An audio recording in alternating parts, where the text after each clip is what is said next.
had something on my mind for quite a while that I wanted to share with you all. One of the most personally profound experiences that I had spiritually was at a Melkite convention a couple years back, and we prayed Forgiveness Vespers as a group. And so Forgiveness Vespers is, a set of prayers typically prayed during Lent, but I think it's something that we can incorporate in a small scale way in our families much more often than that.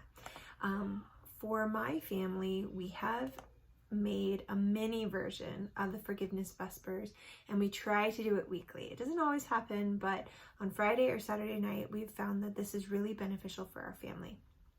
Forgiveness is hard, and giving it and receiving it. I think sometimes pride is one of those great sins I think that we all struggle with.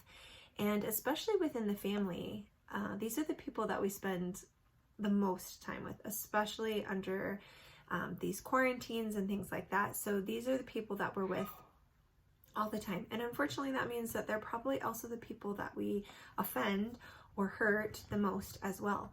And our faith tells us that we're not to approach Holy Communion with any disagreements between our brothers and sisters. Now, that does encompass more than just your immediate family, but I think your immediate family is a great place to start. And so what we have done is taken a piece of Forgiveness Vespers and incorporated it into our family prayer. And this not only deepens our prayer life, but gives us an opportunity to ask for and receive forgiveness from each family member. So basically, if you've seen Forgiveness Vespers, at the end, each member of the community is able to ask for forgiveness from every single other member of the community. And so basically we do that within our family as well. So even mom and dad are asking for forgiveness from the children, and the children are asking for forgiveness from each other and from mom and dad. What a blessing this is. And it's such a great and generous way to interact with each other as a family. So basically we do our evening prayers just like usual, and we're all in a line facing the icon corner. That's just kind of how we end up praying. And so Baba will start, and he will come in front of the next person in line, and he says, "Forgive me, a sinner," while making a bow to that person. And the other person responds, "God forgives, and so do I," because all forgiveness comes from Christ. And as a little aside, I will say that we have incorporated this into our daily life.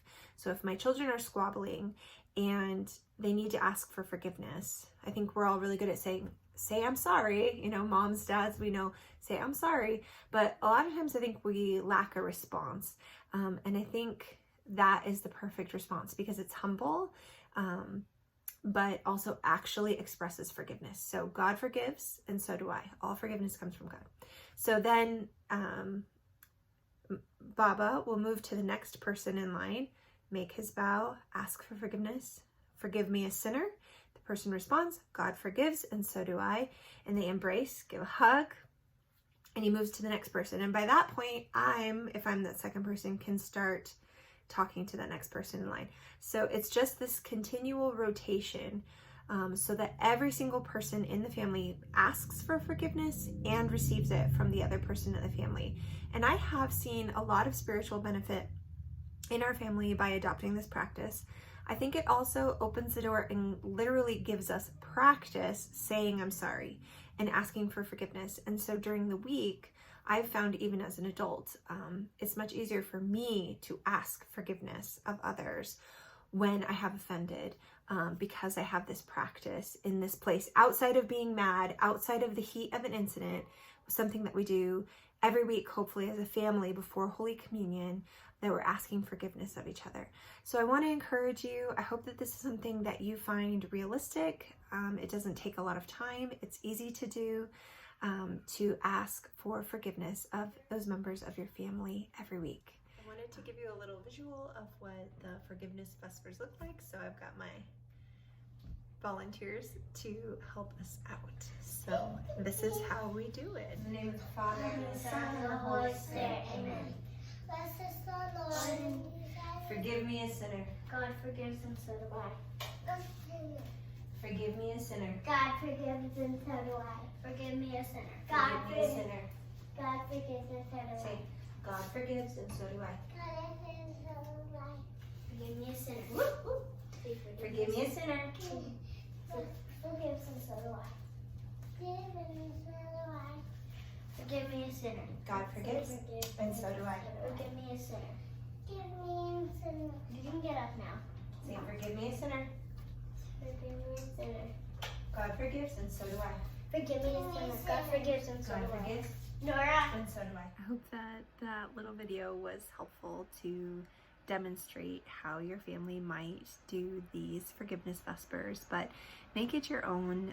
The bottom line is find a way to practice forgiveness, both asking for it and giving it. And I think that will be hugely beneficial to your family and to your own personal spiritual life. I am praying for you.